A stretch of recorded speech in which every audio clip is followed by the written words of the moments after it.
بسم اللہ الرحمن الرحیم۔ بسم اللہ الرحمن الرحیم۔ المختصر کا 71واں سبق ہے اور بات چل رہی ہے مقتضی حال کے متفاوت ہونے کی کہ مقتضی حال مختلف ہوتے ہیں، اس لیے کہ مقامات کلام مختلف ہوتے ہیں، آپس میں اعتباری تغیر ہوتا ہے، ان تغیر کو بیان کر دیا ہے۔ پھر پہلی قسم وہ تھی جو اجزائے کلام کے ساتھ تھی، دوسری قسم وہ تھی جو جملے کے ساتھ تھی، اب تیسری قسم علیحدہ سے انہوں نے بیان کی ہے۔ تو فرماتے ہیں کہ وَلِلتَّنبِيهِ عَلَى عَظْمِ الشَّانِ فَصَلَ قَوْلَهُ وَمَقَامُ الْإِيجَازِ يُبَيِّنُ مَقَامَ خِلَافِهِ أي الإطناب والمساواة، وكذا خطاب الذكي مع خطاب الغبي، فإن مقام الأول يبين مقام الثاني، فإن الذكي يناسبه من الاعتبارات اللطيفة والمعاني الدقيقة الخفية ما لا يناسب الغبي، ولكل كلمة مع صاحبتها أي مع كلمة أخرى مصاحبة لها مقام ليس لتلك الكلمة مع ما يشارك تلك الصاحبة في أصل المعنى، مثلا الفعل الذي قصد اقترانه بالشرط فله مع إن مقام ليس له مع إذا، وكذا لكل كلمة من أدوات الشرط مع الماضي مقام ليس له مع المضارع، وعلى هذا القياس۔ یہاں سے شارح فرماتے ہیں کہ تیسری قسم مقتضی حال کی وہ شارح ماتن بیان کر رہے ہیں۔ شارح فرماتے ہیں کہ مصنف نے مقام فصل اور مقام وصل کی بحث کی طرح مقام ایجاز و اطناب اور مساوات کی بحث کو بھی دو وجوہات سے الگ ذکر کیا ہے۔ پہلی وجہ تو یہی کہ مصنف نے اس کو علیحدہ اس لیے ذکر کیا کہ اس بحث کی عظمت شان پر تنبیہ کرنا چاہتے ہیں اور یہ بتانا چاہتے ہیں کہ یہ جو مقام اعجاز اور اطناب اور مساوات کی بحث ہے یہ بھی عظیم الشان ہے، رفیع القدر ہے، اس پر تنبیہ کرنے کے لیے انہوں نے اس کو الگ سے ذکر کیا ہے۔ اور دوسری وجہ یہاں یہی ہے کہ یہاں سے مقتضی حال کی تیسری قسم بیان ہو رہی ہے جو نہ تو اجزائے کلام سے خاص ہے نہ ہی دو جملوں کے ساتھ خاص ہے، بلکہ دونوں کے ساتھ ہی تعلق رکھتی ہے۔ اس کو علیحدہ بیان اس لیے کیا ہے کہ جو علیحدہ قسم ہوتی ہے اس کو علیحدہ ہی بیان کیا جاتا ہے، اس لیے مصنف رحمہ اللہ نے اس بحث کو بھی علیحدہ ذکر کیا ہے۔ خلاصہ یہ ہے اس کا کہ کلام جو ہے وہ تین احوال کے ساتھ ہوتا ہے، ایک تو ایجاز کے ساتھ، ایک اطناب کے ساتھ، ایک مساوات کے ساتھ۔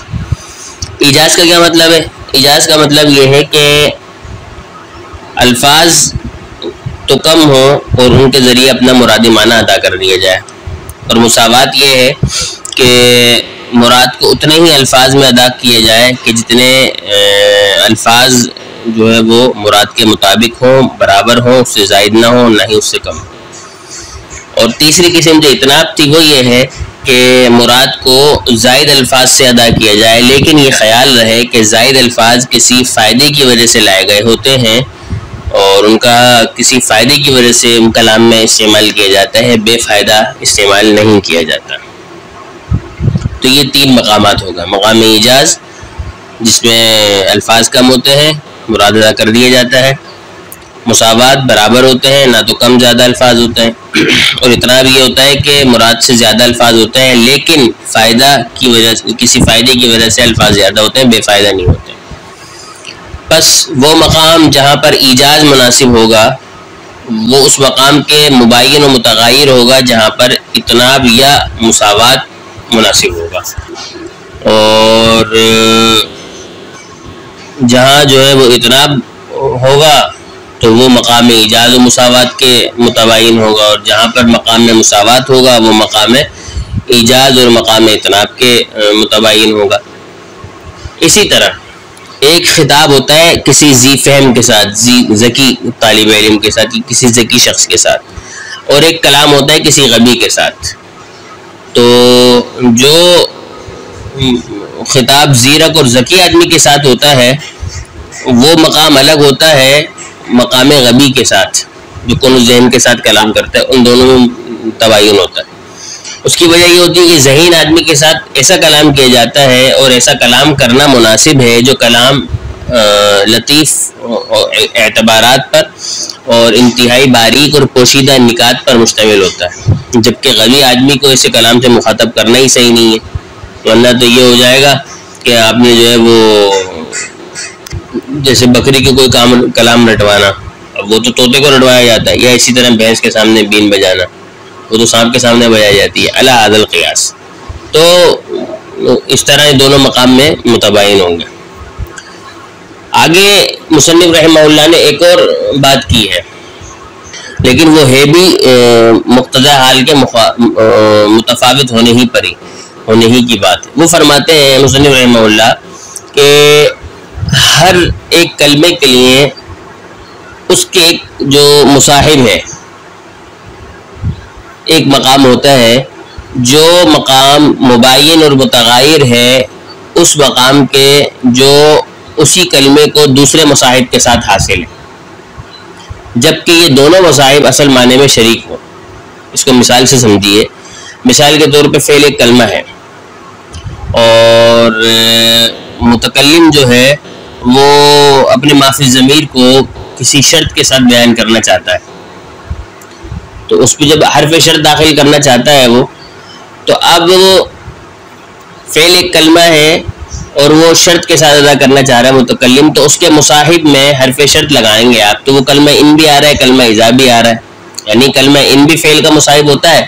اور کلمہ اذا بھی فعل کا مصاحب ہوتا ہے، اور یہ دونوں مصاحب اپنے اصل معنی یعنی شرط کے اندر برابر کی شریک ہے کہ ان بھی شرط کا معنی دیتا ہے، اذا بھی شرط کا معنی دیتا ہے، لیکن اس کے باوجود بھی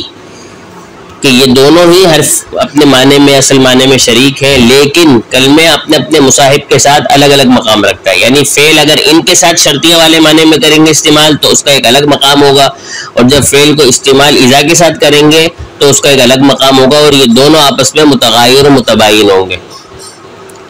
یعنی جب فعل ان کے ساتھ ہوگا استعمال تو یہ مقام اس مقام کے متغایر و متباین ہے جس میں فعل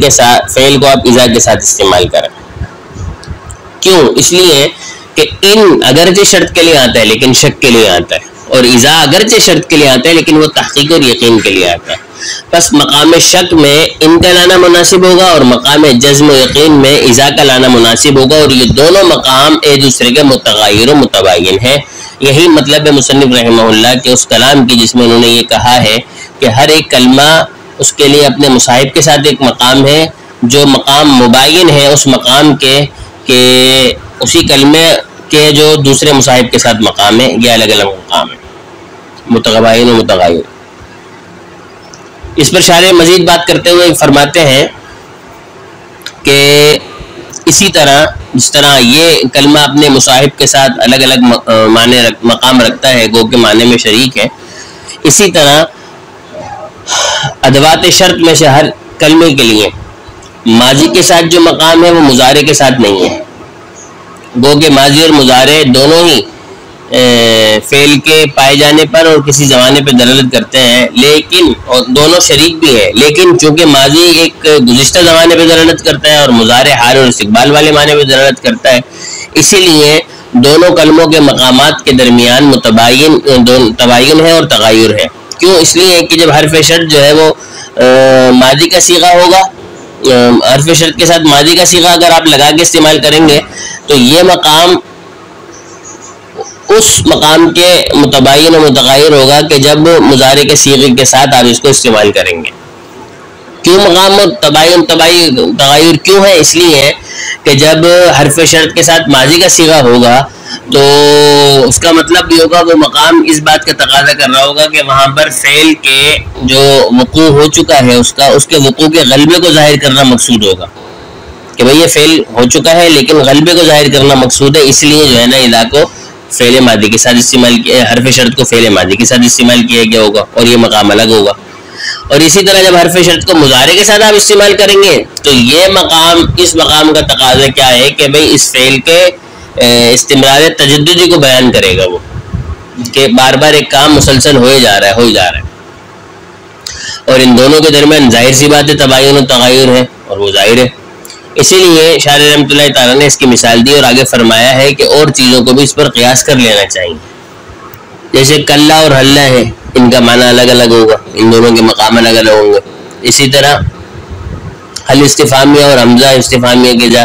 مقام میں تباین و تغیر ہوگا، دونوں محل استعمال دونوں کا جدا جدا، جیسے کہ کتابوں میں مذکور بھی ہے. اسی طرح دیگر حروف ہیں تو جو آپس میں جیسے اور دیگر حرف ردا ہے اور حرف ندا وغیرہ بھی ہوتے ہیں اسی طرح، تو ان کا استعمال چونکہ جدا جدا ہوتا ہے اور تفصیلات ہوتی ہیں، تو اسی طرح ان کے مقامات بھی جدا جدا ہیں. تو شارح نے کہا ہے کہ میری اس مثال بیان کردہ مثال پر دیگر کو آپ قیاس کر لیں کہ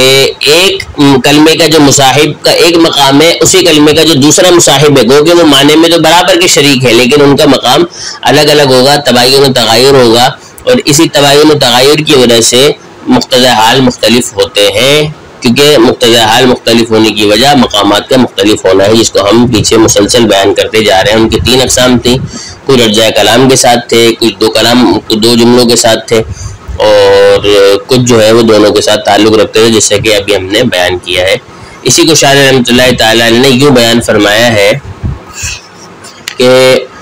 وَلِلتَّنبِيهِ عَلَى عَظْمِ الشَّانِ، اور تنبیہ کرنے کے لیے عظمت شان پر فصل قولہ، مصنف نے اپنے اس قول کو الگ سے بیان کیا ہے کہ وہ مقام الایجاز یبین مقام خلافہ، کہ مقام ایجاز جو ہے وہ مقام متغیر ہے اس کے خلاف مقام کے، یعنی ایجاز کا جو خلاف ہے یعنی اطناب اور مساوات، ان دونوں کے متباین ہے. کیوں؟ اس لیے کہ مقام ایجاز کا تقاضا کچھ اور ہے، اطناب مساوات کا تقاضا کچھ اور ہے. وقضا، اور اسی طرح الگ الگ ہے خطاب الذکی مع خطاب الغبی، کسی ذکی اور زیرک آدمی سے خطاب کرنے کا مقام اور کسی غبی اور کم ذہن آدمی کے ساتھ خطاب کرنے کا مقام، یہ دونوں الگ الگ تقاضے کرتے ہیں، دونوں کا الگ الگ مقامات. فإن مقام الاول، شارح کہتے ہیں کیونکہ مقام اول جو ہے یعنی جب آپ خطاب ذکی اور زیرک کے ساتھ کریں گے، یہ یبین مقام الثانی، یہ غبی کے ساتھ خطاب کرنے والے مقام کے متباین و متغیر ہے. کیوں؟ فإن الذکی یناسبہ، کیونکہ جو ذکی ہے، زیرک ہے، عقل مند ہے، یناسبہ، اس کو تو مناسب ہے کون سے اعتبارات؟ کہتے ہیں اعتبار لطیفہ، یعنی کہ جو کچھ لطیف اور دقیق چیزیں ہیں، نکات ہیں، اس کو مناسب اعتبار ہے. اسی طرح بالمعانی الدقیقہ، یہ جو انتہائی خفی اور دقیق ترین معنی ہے وہ مناسب ہے. ما لا يناسب الغبی، یہ وہ مقام ہے، یہ وہ اعتبارات ہیں کہ جو غبی کو مناسب نہیں ہے. لہذا جو خطاب ذکی کے ساتھ ہوگا وہ متفاوت ہوگا، وہ مقام الگ ہوگا اس مقام کے جس میں خطاب آپ غبی کے ساتھ کریں گے. جب مقام الگ ہے تو حال بھی الگ ہوں گے. وَلِكُلِّ كَلِمَةٍ مَعَ صَاحِبَتِهَا مقام، یعنی آگے فرماتے ہیں کہ ہر ایک کلمے کے لیے اپنے صاحب کے ساتھ، ای شارح کہتے ہیں ای مع کلمۃ اخری مصاحبۃ لہا، یعنی ہر ایک کلمہ اپنے دوسرے کلمے کے ساتھ جو اس کے ساتھ ہے، اس کے ساتھ ملا ہوا ہے، مقام، ایک علیحدہ مقام رکھتا ہے. وہ مقام رکھتا ہے کہ لیس لتلک الکلمۃ، کہ وہ مقام لیس بتلک الکلمۃ، کہ وہ مقام ہے جو اس کلمے کے لیے نہیں ہے. مع ما یشارک تلک الصاحبۃ فی اصل المعنی، کہ اس کلمے کے ساتھ نہیں ہے اس کا مقام، کہ یہ مصاحب جو ہے وہ اصل معنی میں اس کلمے کا تو شریک ہے لیکن اس کا مقام الگ الگ ہے. مثلا مثال کے طور پہ الفعل، وہ فعل الذی قصد اقترانہ بالشرط، کہ جس کو شرط کے ساتھ ملانے کا ارادہ کر لیا گیا ہے کہ اس کو مقید بھی شرط کیا جائے، تو فلہ، اس کے لیے ایک مقام ہے کہ مع ان، ایک ان کے ساتھ مقام ہے. وہ مقام،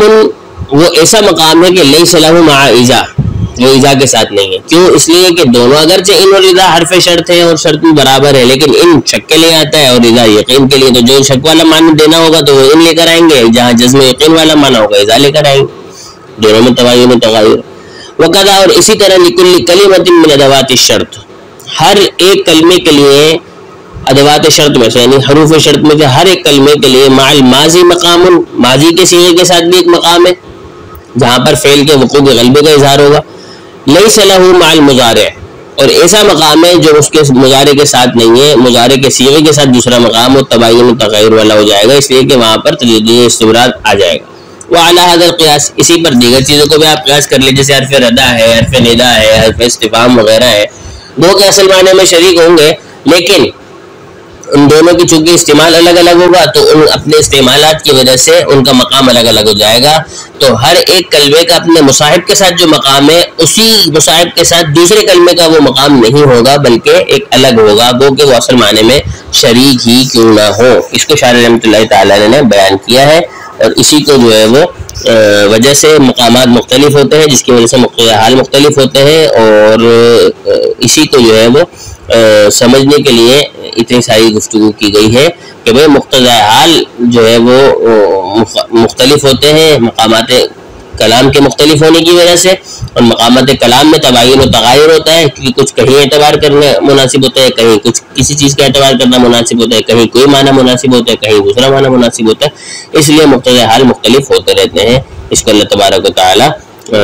سمجھنے کی اور اس کو پھر برتنے کی توفیق عطا فرمائے، بالخصوص قرآن مجید فرقان حمید میں، کہ قرآن مجید فرقان حمید میں یہ چیز انتہائی مؤثر ہے اور انتہائی